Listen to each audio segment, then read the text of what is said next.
Graças a Deus. Você está feliz, meus irmãos? Diga graças a Deus. Nós estamos estudando o livro do Apocalipse, capítulo por capítulo, versículo por versículo.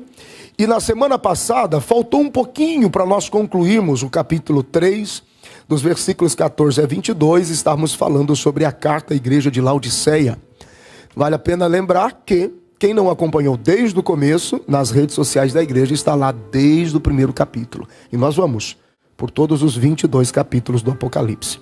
Estamos no capítulo de número 3. Eu vou só concluir e tentar deixar, porque não tem como a gente ir adiante, a introdução do capítulo 4, que é a transição para o segundo tempo, ou a parte 2 do Apocalipse, e já começa a se desenrolar mistérios sobrenaturais sobre o que agora é a visão de futuro. Porque João está tendo uma visão do presente. No tempo do presente, ele está vendo o que era, e a partir do versículo 4, ele começa a ver o que vai ser, o que será. Ok? Livro do Apocalipse, capítulo de número 3. Se você puder, vá comigo lá no versículo de número 18, por favor. 18. A partir dali, vamos concluir de forma bem prática e entrarmos no capítulo de número 4. Aconselho-te que de mim compres ouro provado no fogo, para que te enriqueças, e roupas brancas, para que te vistas, e não apareça a vergonha da tua nudez, que unja os teus olhos com colírio, para que vejas. O Senhor chama a atenção aqui, nós terminamos na semana passada falando sobre esse conselho de Deus, e a forma com que João ouve estas palavras, esse convite de vir e comprar para que pudessem estar em condições de se apresentar. Veja que, em que condição eles poderiam comprar? Em que condição? Como? Com que expectativa? Com que semelhança? Comprar o quê? Se eles não tinham condições. O versículo de número 17 diz que eles estão avaliados como miseráveis, pobres, cegos, desgraçados e nus. Mas então o Senhor diz: agora o meu conselho é que você venha comprar. Por quê? Porque esse é um ato de graça, é um ato da graça de Deus.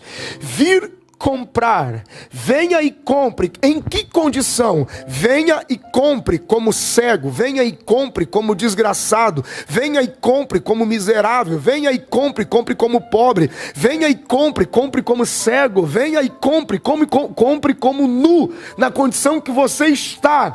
Compre como um pobre miserável na condição que você está. Mas como comprar se eu não posso?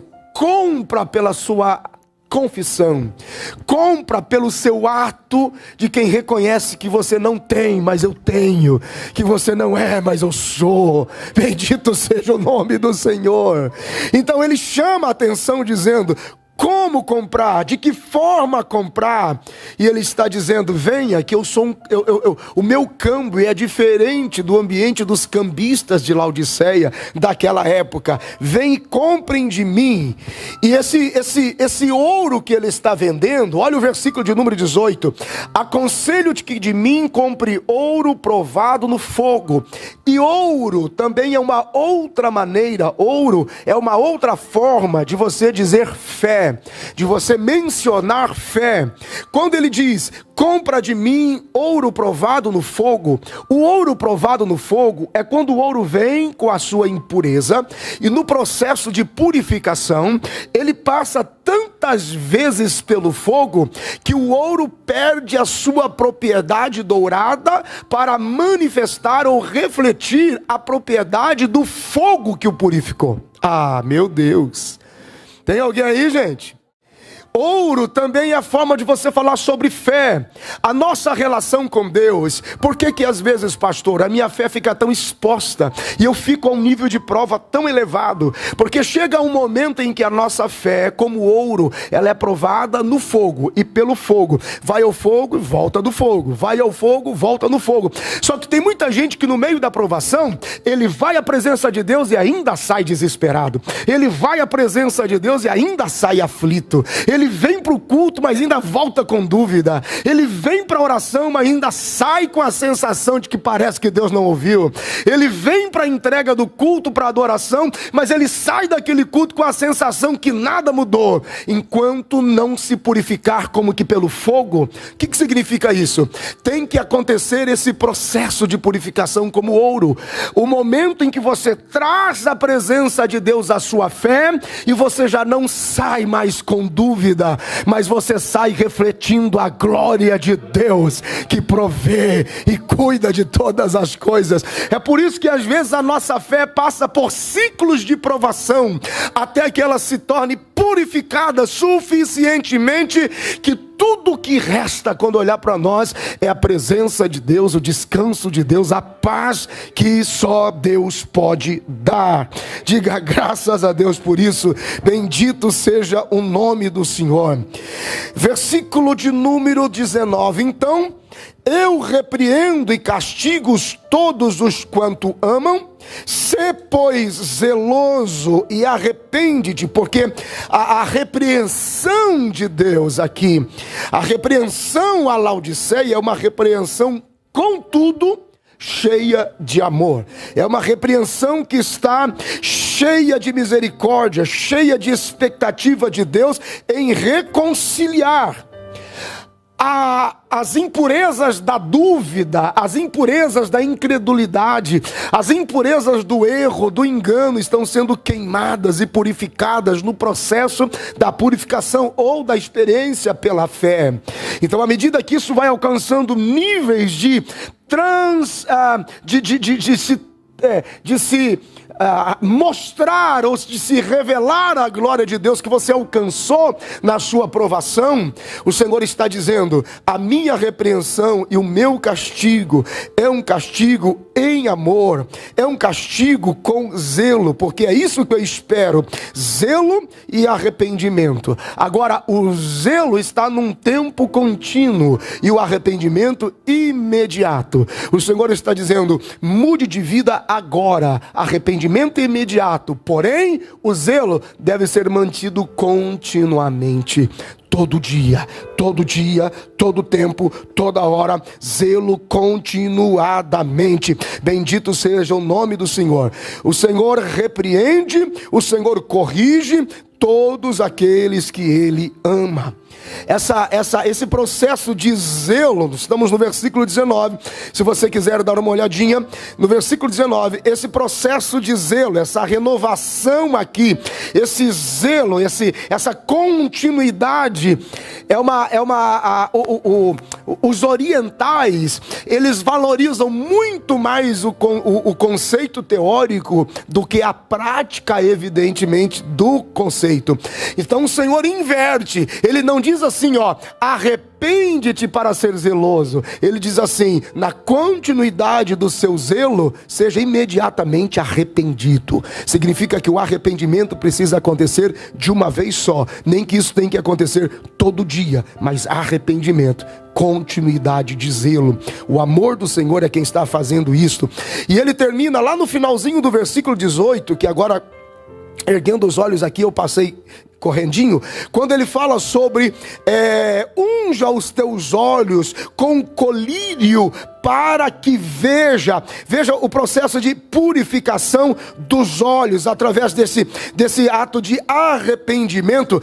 Laodiceia era conhecida porque ela desenvolveu uma pomada que tratava crises alérgicas, feridas nos olhos. Ela tem um produto chamado de a pedra da fígia, e ele está usando elementos da estrutura medicinal de Laodiceia para dizer: eu estou te limpando, te purificando, eu estou te vestindo. Por que vestindo? Por que a nudez? Porque os teares e as costureiras, Laodiceia era famosa pelas roupas da lã negra. Então o Senhor usa todo o cotidiano, a purificação do fogo, a purificação da da fé, a nudez, nenhuma costura, nenhum tear, nenhum design de moda de Laodiceia poderia cobri-los o suficiente para se encontrar com Deus, mas o sangue de Jesus podia, a graça de Jesus podia, e nenhum remédio, nenhum colírio poderia abrir os olhos, mas a graça do Senhor podia, e a graça do Senhor o fazia. O zelo e o arrependimento eram responsáveis para abrir os olhos. Vamos para o verso de número 20 agora. E isso esse momento do versículo 20, ele é emocionante. Olha só: eis que estou à porta e bato. Se alguém ouvir a minha voz e abrir a porta, entrarei até ele, e com ele cearei, e ele comigo. A ceia, o ato de comunhão, esse momento aqui acontecia no final do dia. Era a refeição mais importante do dia. E no final do dia se reunia a família ou os amigos mais chegados à mesa, que tinham a permissão de se assentar à mesa. Então o ato da ceia no final do dia não era unilateral, era de comunhão e participação, era de comungar. Eu ofereço a casa, você pode trazer o pão. Eu ofereço a mesa, você pode trazer o vinho. Eu abro a porta, você vem com o seu coração e com a sua sinceridade. Mas tem que partir da casa. E havia duas maneiras de você chamar a atenção de um morador naquela época. Ou você usava argolas de bronze ou prata, batia uma na outra dizendo: tem alguém à porta. Ou você simplesmente chamava, gritava pela pessoa. E a Bíblia diz no versículo 20, um versículo comumente usado para evangelismo, não diminui isso em hipótese alguma, mas na verdade Jesus está do lado de fora da igreja. E veja que não havia interesse de Laodiceia que ele entrasse. Então tudo parte de Jesus. Ele podia bater as argolas como costume, ou ele podia simplesmente gritar. Ele faz as duas coisas. Ele bate e ele fala. Ele bate e ele chama. E ele diz assim: você só tem que abrir a porta, porque eu vou entrar, eu vou preparar, eu vou me assentar, nós vamos cear e você vai vir comigo. Bendito seja o nome do Senhor. Mais uma vez fica claro que tudo tem início em Deus. Foi Ele quem nos amou. Não foi a humanidade que olhou para o céu dizendo: tem alguém aí para me amar e para me ajudar. Não, foi Deus quem amou. Foi Ele quem desceu para ver o que acontecia no Egito. Deus nos amou primeiro. Diga glória a Deus por isso. Aleluia. Quando é que Jesus bate a porta da sua igreja? Quando espiritualmente Jesus está excluído do ambiente, do lugar, do lado de fora, e ele bate. Veja que coisa interessante: a porta é a porta do nosso coração. E é interessante isso aqui: quem tem a chave do nosso coração somos nós. Jesus está dizendo: eu não posso fazer isso sozinho. Mas se você abrir a porta, eu vou entrar, vou me assentar, vamos comer e vamos comer juntos. Porque eu estou batendo a porta para entrar. Bendito seja o nome do Senhor. Então o ato duplo aqui dele bater, dele insistentemente bater e chamar, ele está dizendo: ainda assim, Laodiceia, eu não desisti de você, porque a misericórdia triunfará no juízo. Bendito seja o nome do Senhor. O fato de Jesus vir à porta, bater e chamar, ele reproduz o mesmo ato de Deus no Éden, que na viração do dia vinha a Adão e dizia: aonde você está? Eu vim te ver, eu estou te chamando. É o mesmo ato. Ele vem, ele se aproxima, ele quer estar, ele tem vontade de estar. E a Bíblia diz: e se alguém, isso é muito forte, se eu fosse você, eu sublinhava, eu já sublinhei, eu já quase furei de tanto sublinhar. Olha o que diz ali, ó: e se alguém, diga comigo, e se alguém, outra vez diga, e se alguém. Você entendeu o que isso significa? A Bíblia não está dizendo assim: se um crente de Laodiceia, se um crente da igreja tal, se um crente da denominação tal, alguém é qualquer um. Ele diz: qualquer um que abrir o coração, eu entrarei e cearei com ele. Qualquer um. Aquele que simplesmente desejar que eu faça. Se alguém ouvir a minha voz e abrir a porta, eu entrarei na casa, cearei com ele, ele ceará comigo. E alguém é qualquer um, e indica única e exclusivamente uma atitude de arrependimento. A graça de Deus é ampla e inclusiva. Oh, meu Deus! Eu estou dizendo que tem lugar para sua casa, tem lugar para os seus filhos, tem lugar para sua família, tem lugar para todos aqueles que você ama, estão distantes hoje. O lugar também é deles, e o Senhor também está batendo a porta do coração deles. Escute o que eu quero que você saiba. No livro do Gênesis, no capítulo de número 4, logo depois, Caim matou Abel, e ele está agora fora. A Bíblia diz que ele se torna peregrino e errante, ele fica peregrinando. Mas chega um dia, chega um tempo em que ele pega a sua esposa, a sua casa, e ele fixa a residência permanente na terra de Nod. E a Bíblia diz que ele se acampa na terra de Nod, de frente para o Oriente. Diga comigo, terra do Nod, de frente para o Oriente.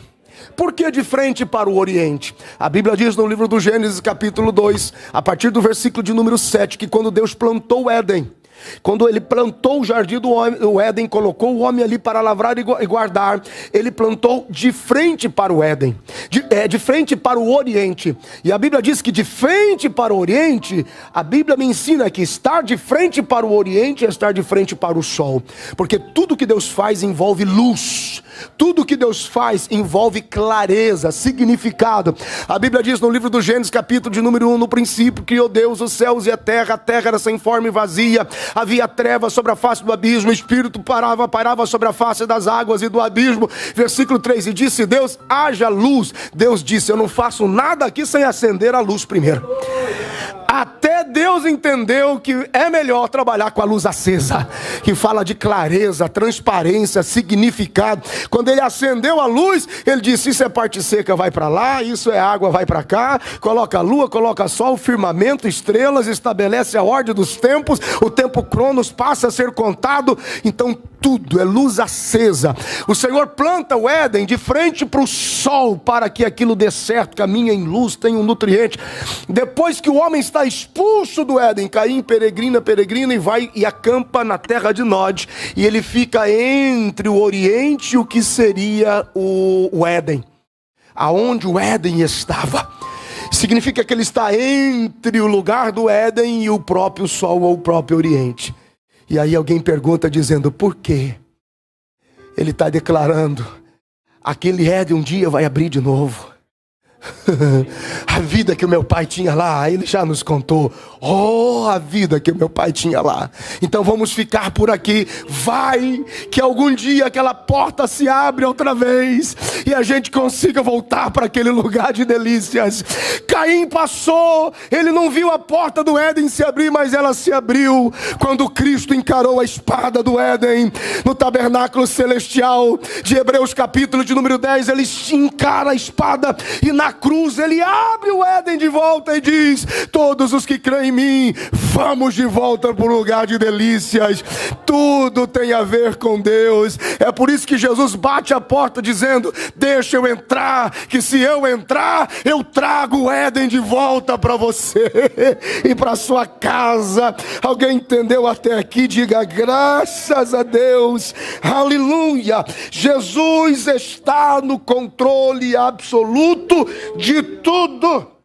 Bendito seja o nome do Senhor. Jesus, ele chega na casa, ele vai assumindo o papel de anfitrião, ele vai assumindo o papel de hóspede e anfitrião junto, de quem serve, de quem está à mesa, de quem come junto. Ele está dizendo, eu valorizo isso aqui, porque a ênfase desse instante aqui, desse momento aqui, é a comunhão que temos com ele. Versículo 21, E ao que vencer, lhe concederei que se assente comigo no trono, assim como eu venci e me assentei com meu Pai no seu trono. Quem tem ouvidos, ouça o que o Espírito diz às igrejas. O versículo 22 termina em caráter universal, falando a Laodiceia, mas falando a todas as igrejas e falando a todos os tempos e estações, falando a cada crente em particular, inclusive hoje, no dia do hoje, no tempo do hoje. Então, vamos fixar o versículo 21. Ao que vencer, lhe concederei que se assente comigo no meu trono. Gente, veja que graça de Deus aqui, que misericórdia de Deus que é oferecida à igreja. É um elogio, é algo que a igreja aqui em Vitória recebe da boca de Jesus. Ele está dizendo: aqueles que vencerem receberão o privilégio de se assentarem comigo. Isso aqui é uma graça antecipada. Não significa que toda a multidão de salvos se assentarão num único trono, mas que todos reinarão com ele. Bendito seja o nome do Senhor. Todos os que creem nele e são nascidos e gerados de novo nele, reinarão com ele, e com ele julgarão as nações e as 12 tribos de Israel, o mundo e os anjos, pela igreja que recebeu o sacerdócio universal. Você acredita na Bíblia? Diga glória a Deus. Abra comigo no Evangelho de Mateus, no capítulo de número 19. Mateus, capítulo de número 19, versículo de número 28. E disse-lhe Jesus, esse é o contexto da herança da vida eterna. E disse-lhes: em verdade vos digo que vós que me seguistes, quando na regeneração o Filho do Homem se assentar no trono da sua glória, também vos assentareis sobre 12 tronos, para julgar as 12 tribos de Israel. Avance um pouquinho mais. Evangelho de Jesus Cristo, conforme escreveu Lucas. Use a Bíblia ou peça a Deus uma memória impecável. Lucas, capítulo de número 22, versículo 30. Para que comais e bebais a minha mesa no meu reino, e vos assentais sobre tronos, julgando as 12 tribos de Israel. Um pouquinho mais à frente, primeira carta de Paulo aos Coríntios, capítulo de número 6, versículo de número 2. Primeira carta de Paulo aos Coríntios, capítulo de número 6, versículo de número 2. Não sabeis vós que os santos hão de julgar o mundo? Ora, se o mundo deve ser julgado por vós, sois porventura indignos de julgar as coisas mínimas? Não sabeis vós que havemos de julgar até mesmo os anjos, quanto mais as coisas pertencentes a esta vida? Diz a palavra de Deus. Jesus está dizendo: ao que vencer, concederei que se assente comigo no meu trono. Aleluia! Como eu venci e me assentei com meu Pai no seu trono. Diga graças a Deus. Essa mesma visão aqui, João está vendo ela no ambiente do que era, para escrever no ambiente do que é.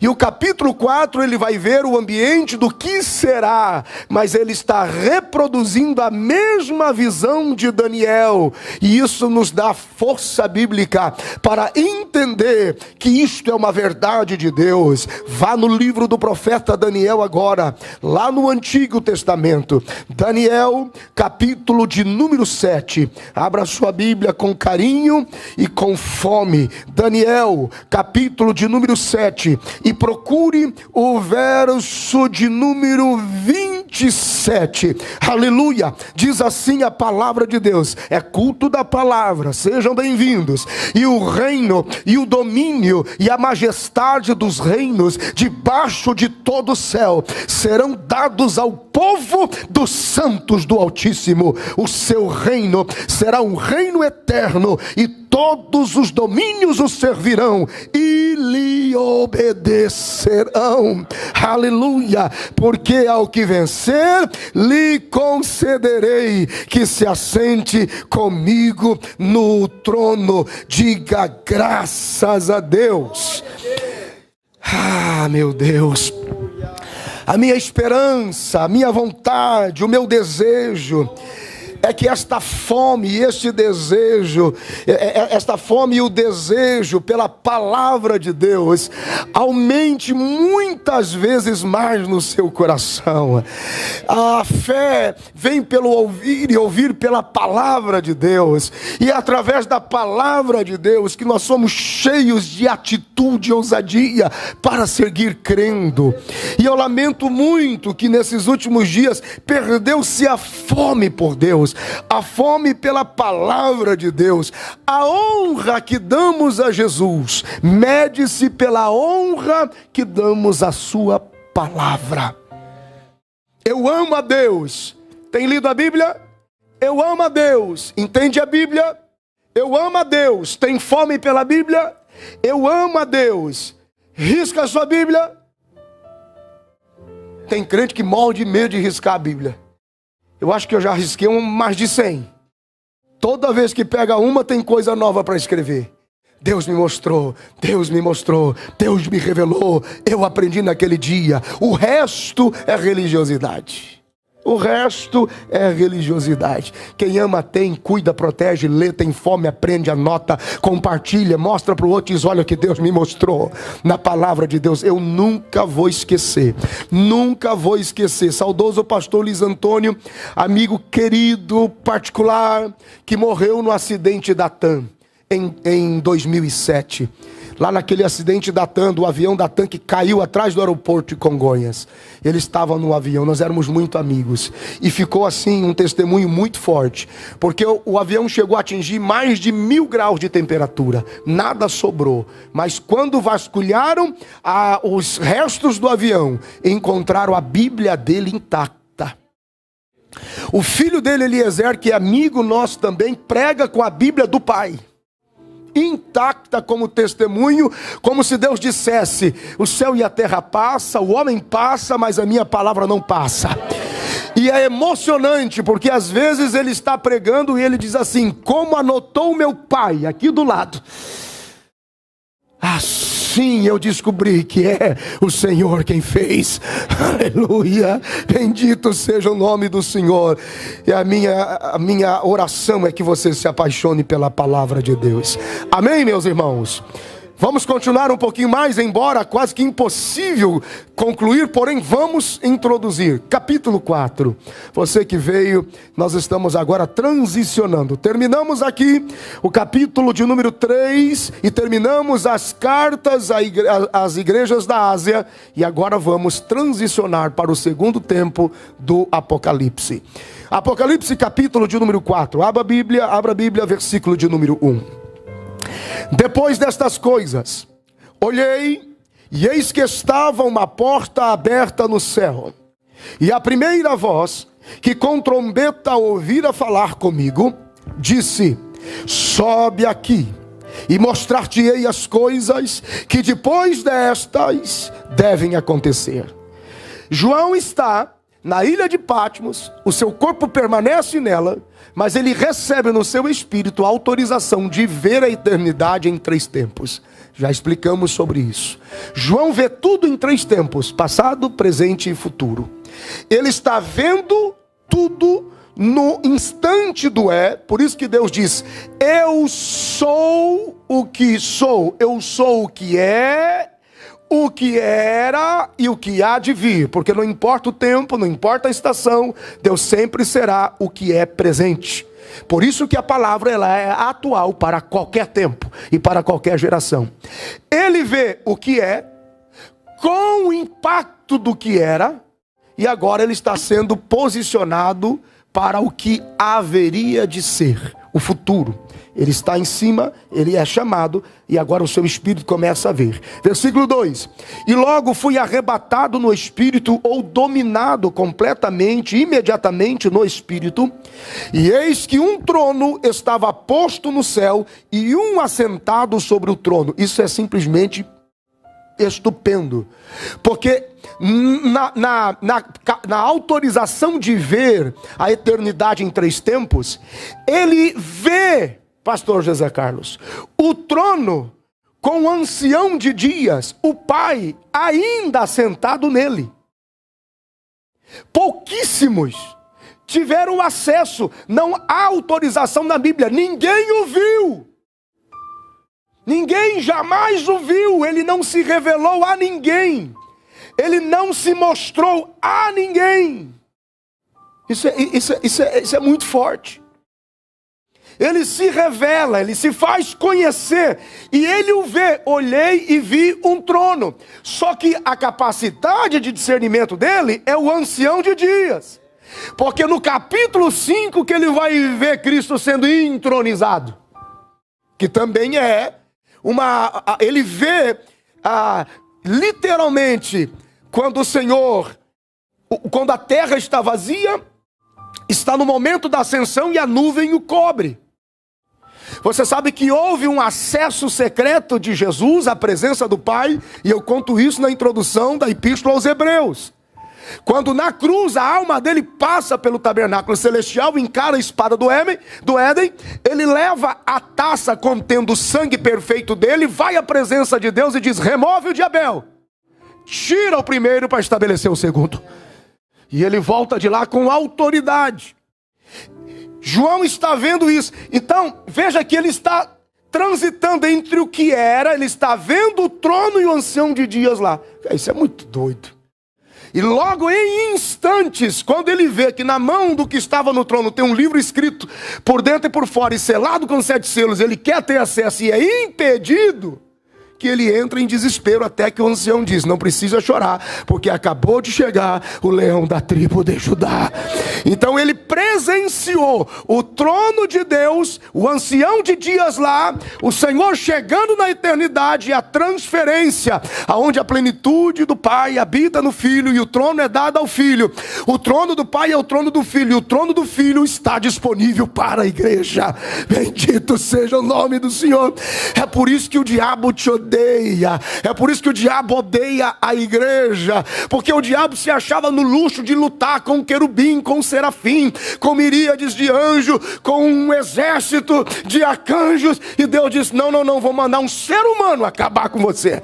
Aquele que você tentou destruir, esse mesmo ser humano virá para ter vitória sobre você. Aleluia, meu Deus do céu. Vocês estão aí, gente? Diga alguma coisa. Meu Deus do céu. Aleluia, versículo de número 3: e o que estava assentado era na aparência semelhante à pedra de jaspe sardônica, e o arco celeste estava ao redor do trono e parecia semelhante à esmeralda. Lembrem-se, é o arco celeste. O arco-íris foi o movimento LGBTQPIXY2 vezes 5 que deu o íris o nome da deusa da libertinagem, que dá acesso a fazer o que quer, o que pensa, o que imagina. Não é arco-íris, é arco celeste. Se a tradução está íris, está equivocada. É uma tradução que quer facilitar o entendimento, porém dá alusão. Então eles dizem assim: não vai acontecer nada com a gente não, está aqui a nossa garantia de que Deus não vai destruir a gente por água. Não vai mesmo não, vai queimar no fogo. Então só um detalhe assim para lembrar que eles lêem só pela metade. O arco celeste, que fala do compromisso de Deus assumido em guardar em segurança toda a humanidade, é a promessa dele. E ao redor do trono havia 24 tronos, e vi assentados sobre os tronos 24 anciões vestidos de vestes brancas, e tinham sobre as suas cabeças coroas de ouro. E do trono saíam relâmpagos e trovões e vozes, e diante do trono ardiam 7 lâmpadas do fogo, as quais são os 7 Espíritos de Deus. Esses 24 tronos representam 24 horas de intercessão e representação em relação à eternidade e o cronos do homem. É por isso que você pode orar a hora que for. Existe um serviço sobrenatural. Todas as vezes que você oferece a sua oração, ela chega diante de Deus como incenso. O incenso, Deus absorve por suas narinas e vai para dentro de Deus. Deus internaliza a sua oração. E quando Deus responde, Ele responde pelo seu hálito. E quando o hálito de Deus vem, trovões e fumaça, e os 7 Espíritos de Deus começam a trabalhar. Esperar pelo menos um glória. Mas tá bom, acho que eles estão entendendo não. Versículo 5, também não vou ajudar. E do trono saíam relâmpagos e trovões e vozes, porque é a voz de Deus. E diante do trono ardiam 7 lâmpadas de fogo, as quais são as 7 Espíritos de Deus. O pessoal da internet tá quase doido aqui, ó. Só falta entrar pelo celular. Eles estão dizendo, cadê o glória dos irmãos? Já lhes dão, peraí. Versículo 7, o pessoal está entrando aqui pela tela. E o primeiro animal era semelhante a um leão, e o segundo animal semelhante a um bezerro. E tinha o terceiro animal o rosto como que de homem. E o quarto animal era semelhante a uma águia voando. Semelhante, como que? Semelhante, como que? João está dizendo, até onde o meu intelecto foi capaz de avaliar, era semelhante. Porque chegando lá pode ser bem diferente. Porque aquilo que o olho não viu, o ouvido não ouviu, e nem subiu ao coração do homem, está preparado para aqueles que confiam nele. E isso que eu não vou explicar ainda os versículos, só estou lendo para que você guarde e tenha vontade de voltar semana que vem. E os 4 animais tinham cada por si 6 asas, e ao redor e por dentro estavam cheios de olhos, e não descansavam, nem de dia, nem de noite, dizendo, Santo, Santo, Santo é o Senhor, Deus, o Todo-Poderoso, que era, que é e que há de vir. O que é que os anjos veem, que os fazem se prostrar? O que é que os anjos veem, que os fazem cantar Santo, Santo, Santo, Santo, Santo? Eram olhos por dentro e olhos por fora. Por quê? Porque para toda a direção que se via ou que se virava, a glória de Deus estava lá. A glória de Deus estava lá. A glória de Deus estava lá. Versículo 9. E quando os animais davam glória e honra e ações de graças ao que estava sentado sobre o trono, ao que vive para sempre, os 24 anciãos prostraram-se diante do que estava sentado sobre o trono e adoravam o que vive para todo sempre, e lançavam as suas coroas diante do trono, dizendo, digno és, Senhor, de receber a glória, de receber a honra, de receber o poder, porque tu criaste todas as coisas e por tua vontade são e foram criadas. Bendito seja o nome do Senhor. Diga glória a Deus. Ah, que visão é essa? Meu Deus, como João experimentou tamanha grandeza. E a história de João é uma história curiosa, porque ela começa lá no Monte da Transfiguração, em Mateus capítulo de número 17. Ali começa a história de João, quando o Senhor está transfigurado. E 6 dias depois tomou Jesus, convidou a Jesus, a Pedro, Tiago e João, e os levou. Jesus os levou para um alto monte, e ali diante deles se transfigurou. Foi tão impactante, foi muito forte aquilo ali. Pedro, Tiago e João são 3 indivíduos estratégicos. Por que Jesus os leva? Porque Pedro tornar-se-ia lá na frente um pregador de impacto e forte impacto para o reino de Deus e manifestação da verdade do Pentecostes sobre aquelas quase 3.000 almas. Então, para falar de coisas sobrenaturais, precisa conhecer coisas sobrenaturais. Aleluia! Ali estava o discipulado das coisas sobrenaturais. Ele precisava de um pastor em autoridade, em um nível alto. Aqui está a curva teológica de Paulo e de Tiago. Paulo chega e diz assim: fica tranquilo, a salvação é de graça, pois pela graça sois salvos. Isto não vem de vós, é dom de Deus. Não vem de vós das vossas obras, para que vocês não se vangloriem. Você só precisa crer. Mas lá na frente, Tiago doutrina dizendo: agora que você tem esta graça, mostre ao mundo que você tem esta graça. Tiago é diferente no discurso de Paulo. Paulo fala como um evangelista, um missionário que tinha pouco tempo. Aceitam a Jesus, aceite a Jesus, é de graça. Aceite a Jesus, é de graça. Mas aqueles que perpetuavam ou permaneciam em contínuo zelo de arrependimento, o pastor Tiago dizia: agora que tem essa graça, mostre através do vosso testemunho, mostre aos demais através da vossa vida. E João estava ali porque Jesus precisava de alguém que sobrevivesse ao impacto do Calvário sem medo, ganhando a senha de acesso ao Apocalipse. É por isso que lá no Evangelho de João, no capítulo 19, todos estavam atormentados e atemorizados. E João é o único que está de pé diante da cruz, olhando para Jesus. E enquanto ele está transfigurado, não havendo beleza nele para que o desejássemos, totalmente atrocidado, ferido, moído, ele olhava para ele e dizia: vocês não estão entendendo, ele não é assim. Eu o vi cheio de glória, eu o vi cheio de autoridade, ele não é assim. Tal foi o impacto disso, que Jesus olha do céu, e para quem é que ele transfere? E é aqui que infelizmente a idolatria católica fica desesperada.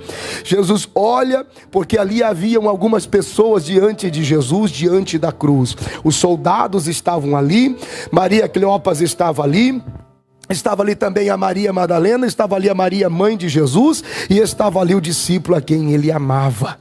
Então, essas pessoas, elas frequentam a cruz de Jesus. Até hoje, as pessoas vêm à igreja, as pessoas vêm ao culto semelhante a estes indivíduos que estavam no pé de Jesus. Em uma das nossas ceias aqui, eu não lembro qual, eu ministrei sobre quem é você aos pés da cruz. Tem pessoas que quando vêm para a igreja, são como soldados. Quem são essas pessoas? Indiferentes. Não importa o que aconteceu na cruz, não importa quanto sangue foi derramado, não importa quão grande foi o sacrifício ou quanto doeu. As pessoas vêm, olham para a Bíblia, olham para o culto, olham para a adoração e não sentem nada. Não reverenciam nada. Às vezes eu tenho a impressão que alguém vai ter a capacidade de dizer: tinha que ter morrido mesmo. Porque essa era a indiferença dos soldados. O que você está fazendo aqui, soldado? Tenho nada a ver com isso, estou cumprindo ordens, eu só vim para matar. Até hoje, tem soldados que frequentam a igreja, só vêm para continuar matando-o na cruz, não valorizando a graça, o amor. Quando é que eu faço isso, pastor? Quando você não perdoa, quando você não ama, quando você não se sensibiliza com o que a cruz significa. Tem pessoas que são como Maria Cleopas, a mãe de Tiago e João, aquela que pediu uma vaguinha para os meninos. Jesus, na tua glória, arruma um lugarzinho para os meus meninos, um na direita, outro na esquerda. Arruma um lugarzinho para os meninos. E Jesus dá uma olhadinha assim. Para aqueles indiferentes, ele diz assim: Pai, perdoa-os, porque eles não sabem o que fazem. Uma hora dessa a ficha cai. Para a mãe de Tiago e João, ele diz assim: dá uma olhadinha aqui para mim. E havia à direita e à esquerda 2 ladrões. Então Jesus está de alguma forma dizendo no seu olhar: está achando lugar aqui para os seus meninos? Porque algumas pessoas vêm à igreja pensando que ser crente é ter privilégios, achando que vão passar por cima de qualquer circunstância e que Deus vai ser obrigado a reposicioná-los ou a privilegiá-los. Ei, a fé passa por refinamento do fogo. Enquanto a sua atitude de fé não refletir o Deus que você crê, você vai continuar na prova. O refinamento do fogo é o momento em que o fogo perde o seu dourado e reflete a cor do fogo que o queimou. Você já viu fundição de ouro? É semelhante à fundição de ferro. Você já viu fundição de ferro? O ferro entra na fundição do fogo. Quando o profissional tira o ferro, não é mais ferro, é uma bola de fogo incandescente. O ferro pega a cor do fogo. O ouro é o mesmo processo. O refinamento do ouro é o ouro no fogo que reflete a cor do fogo. O refinamento do crente é a fé. Enquanto a gente vir para a prova e dizer: Senhor, tu não vais fazer nada, e sair irado, a prova vai continuar. Agora, quando você vier para a prova da fé e sair refletindo Deus em adoração, a prova vai começar a mudar. Alguém entendeu esta palavra? Meu Deus do céu! Aleluia! Ele olha para aquela mãe e diz assim: no mundo tereis aflições, mas tende de bom ânimo, porque eu venci o mundo. Para Maria Madalena, é aquela quem lhe expulsou 7 demônios. Ela está aos pés dele dizendo, Senhor, misericórdia. E agora, o Senhor aí em cima, eu aqui embaixo, como é que vai ficar a minha vida? Jesus olha para aquela mulher e diz assim: eu aqui em cima é o sinal, neste sacrifício, que você nunca mais será possuída por demônios. Essa é a tua vitória. E aí é onde os católicos radicais ficam desesperados. Para quem que ele deu a continuidade do testemunho como igreja? Ele olha para Maria e a relação com Maria é outra. A Maria representa todo o momento da igreja. Maria, nós não a temos como intercessora nem como mediadora, porque ela não é. Gente, eu tenho dó desse pessoal que coloca no carro assim: pede para a mãe que o filho atende. Gente, quem é que colocou isso na cabeça desse povo? Meu Deus do céu, é muita ignorância numa pessoa só. Qual é a relação? Gente, Maria tem uma honra que nunca será tirada. Ou mais alguém aqui foi filho, teve o filho de Deus também, como você foi mãe do filho? Não foi. Isso nunca vai ser tirado dela. Deus a escolheu, a encheu do Espírito Santo. Não foi fácil sua vida, o seu testemunho. Toda vez que o nome de Maria aparece conectado com: não é esse o filho de Maria, não é honra, é desdém. Aquela que ficou grávida e chegou para o pai e diz: olha, estou grávida, mas você não é o pai. Vai dizer que é de Deus. É mais ou menos isso. Quando Jesus completou 30 anos, ele saiu de casa e nunca mais voltou. Maria só foi ver ele de novo na cruz, quando disseram para ele que ele ia ser morto. As pessoas zombavam dizendo: não é aquele teu filho cheio de promessa, filho de Deus? Por onde ele anda? Vai dar uma olhadinha como é que ele está lá, ó. Vê lá.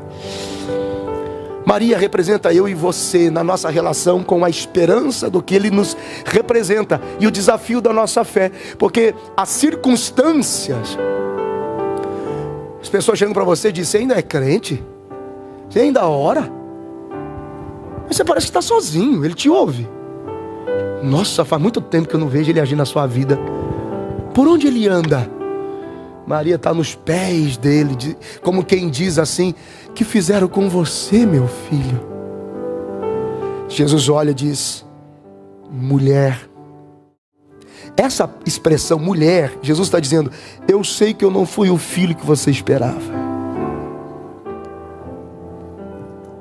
Quantas vezes você vê Jesus chamando os discípulos para tirar uma folga, pegar um barco e ir mais longe, fazer uma fogueira ou comer um peixe? Você nunca lê assim: chegando ele de uma longa jornada, procurou sua mãe insistentemente para passar uma noite comendo algo com ela.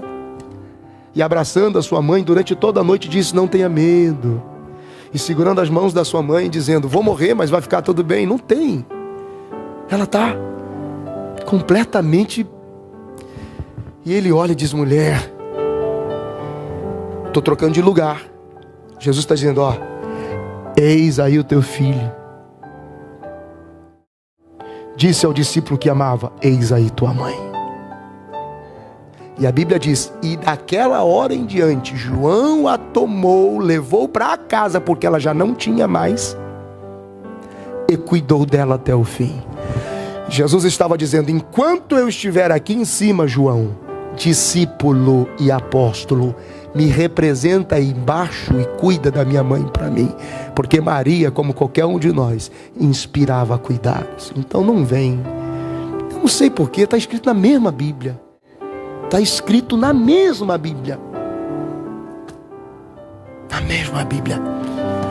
Ali ele tem a senha do Apocalipse. João é o último dos apóstolos. Ele está onde? A Bíblia diz, e o Evangelho de João, quando termina, abra sua Bíblia comigo lá no Evangelho, e eu encerro aqui.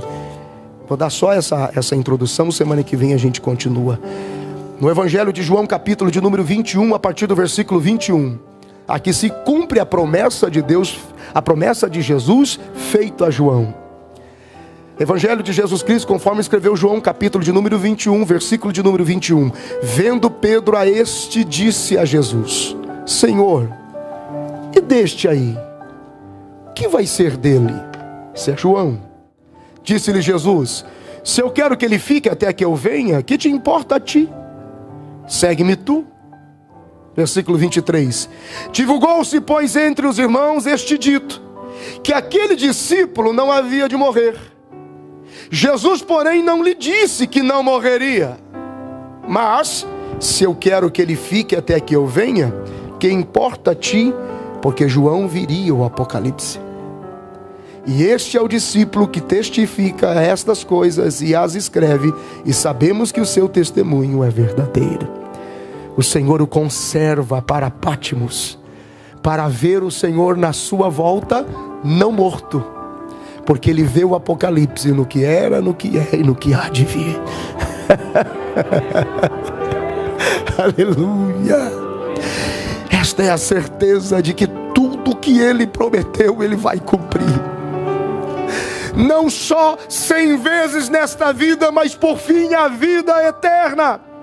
O que ele te prometeu, ele vai cumprir. Diga graças a Deus. Fica de pé comigo no nome de Jesus. Recebe esta palavra no seu coração como uma palavra de consolo, como uma palavra de conforto. É uma palavra genuinamente bíblica. Eu tenho me esforçado para não argumentar segundo a minha mente, mas segundo a palavra, pela própria palavra. Deus é fiel para cumprir cada palavra liberada sobre a sua vida. Ele vai cumprir cada vírgula liberada sobre você e sobre a sua casa. É prazeroso para Ele, é para a glória dEle. Então recebe esta palavra. E eu recebo, levante as mãos para receber. Eu recebo uma autorização de Deus aqui agora para dizer que assim como há uma porta aberta no céu para a revelação do que Deus é no céu, há uma porta aberta para a sua vida esta noite, para viver o propósito de Deus ainda nesta vida. Deus tem uma porta aberta para alguém aqui esta noite. Uma porta sobrenatural de Deus se abriu esta noite. Quem crê nesta palavra, recebe agora no nome de Jesus. Amanhã será a melhor quinta-feira do resto da sua vida, porque uma porta sobrenatural se abriu. Assim diz o Senhor. E Ele é o mesmo que falou contigo há 12 anos atrás. Ele é o mesmo que falou contigo quando você tinha 13 anos. Ele é o mesmo que falou contigo naquela madrugada. Ele é o mesmo. Ele está dizendo: a porta se abriu.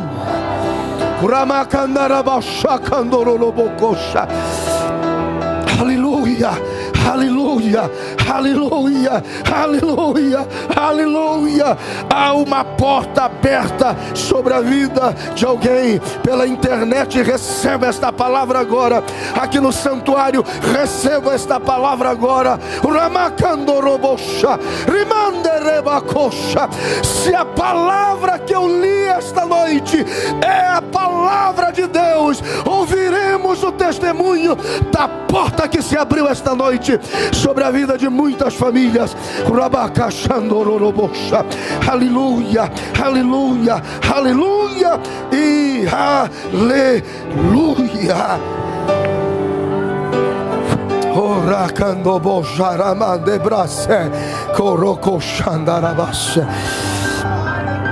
Aleluia. Diga graças a Deus. Queridos, nós estamos terminando